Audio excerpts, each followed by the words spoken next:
Hello friends, welcome to Nurture Valley. Nurture Valley में आप सभी का हार्दिक अभिनंदन। अक्सर आपने देखा होगा कि स्कूल गोइंग बच्चे आंसर्स मेमोराइज करते हैं लेकिन भूल जाते हैं। हम या आप कह देते हैं कि बच्चों की मेमोरी वीक है या फिर बच्चे की मेमोरी अच्छी नहीं है। लेकिन ऐसा नहीं है कि जो बच्चे भूल जाते हैं वे अपनी मेमोरी को बढ़ा नहीं सकते। जी हाँ, वो बच्चे बिल्कुल अपनी मेमोरी बढ़ा सकते हैं। बहुत आसान है ये।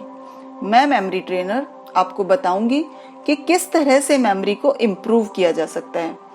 तो मेरे साथ इस वीडियो में अंत तक बने रहें। और अगर आपने मेरा चैनल अभी तक सब्सक्राइब नहीं किया है तो कर लीजिए, ताकि आने वाले वीडियोस आपको समय पर मिल सके और आप उनका ज़्यादा से ज़्यादा लाभ उठा सकें।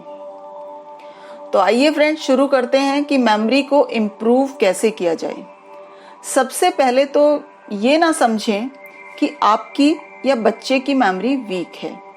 हमारी बॉडी में 80 to 100 बिलियन न्यूरॉन्स हैं और हर न्यूरॉन के पास 64 GB स्पेस है। यानी कि जितना आपके फोन में स्पेस है उतना हमारे एक न्यूरॉन के पास। तो जब आपके पास इतना बड़ा स्टोर सिस्टम है तो मेमोरी कैसे वीक हो सकती है? बस मुश्किल इतनी सी है कि हमें उसका यूज करना नहीं आता। उसमें हम अपना सामान इस तरह से नहीं रखते कि समय आने पर उसे निकाल कर यूज कर सकें। इसके लिए हमें कुछ बातों का ध्यान रखना है।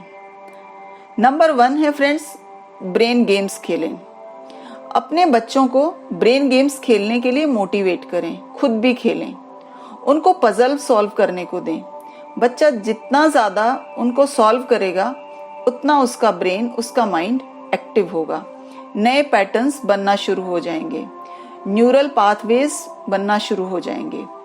ब्रेन जितना एक्टिव होगा मेमोरी उतनी शार्प होती जाएगी।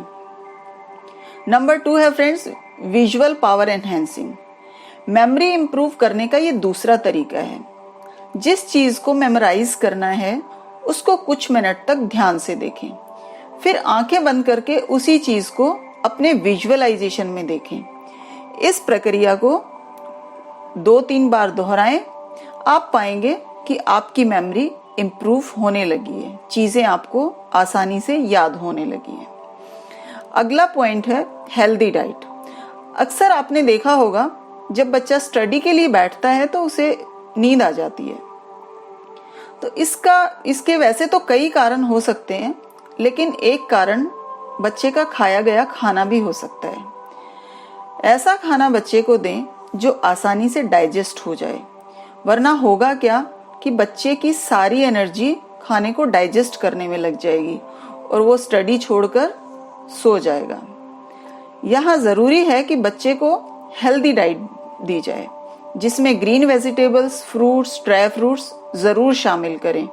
ये मेमोरी के लिए टॉनिक का काम करते हैं। अगला पॉइंट है फ्रेंड्स, फिजिकल एक्टिविटी। आपने देखा होगा कि जब बच्चे स्टडी नहीं कर रहे होते तो वे या तो टीवी देख रहे होते हैं या फिर लैपटॉप पर कोई गेम खेल रहे होते हैं। लेकिन बहुत ज्यादा जरूरी है कि बच्चा किसी न किसी फिजिकल एक्टिविटी में इन्वॉल्व हो। वो कोई आउटडोर गेम हो सकता है, या फिर रनिंग या स्विमिंग हो सकती है, या फिर साइकिलिंग कर सकता है। बच्चा अगर फिजिकली एक्टिव है तो वो मेंटली भी एक्टिव रहेगा। तो फ्रेंड्स, कंक्लूड करते हैं, किस तरह मेमोरी एनहेंस करें, ये सभी पेरेंट्स और सभी स्टूडेंट्स का सवाल रहता है। तो आज ही दिए गए इन 4 तरीकों को अपनी दिनचर्या में शामिल कीजिए। सबसे पहले बच्चे को ब्रेन गेम्स या पजल सॉल्व करने के लिए प्रेरित करें। उनके साथ क्विज खेलें।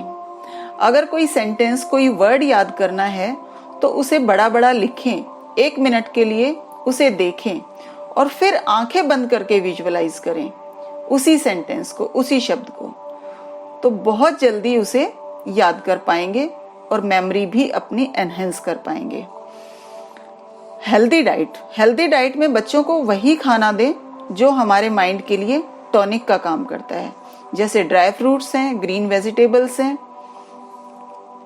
अगला पॉइंट है फ्रेंड्स, फिजिकल एक्टिविटीज। माइंड व बॉडी को एक्टिव करने के लिए जरूरी है कि बच्चे फिजिकली एक्टिव रहें, किसी ना किसी फिजिकल एक्टिविटी में उनको इन्वॉल्व होने के लिए प्रेरित करें। तो ये थी वो 4 चीजें जिनको आजमा कर जरूर देखें। इन चीजों को दिनचर्या का हिस्सा बनाएंगे तो डिफरेंस आप खुद ही जान जाएंगे। तो फ्रेंड्स, अगर मेरा चैनल सब्सक्राइब नहीं किया है तो कर लीजिए। शेयर व लाइक करना ना भूलें। Thank you. God bless you. सुखी रहें, स्वस्थ रहें।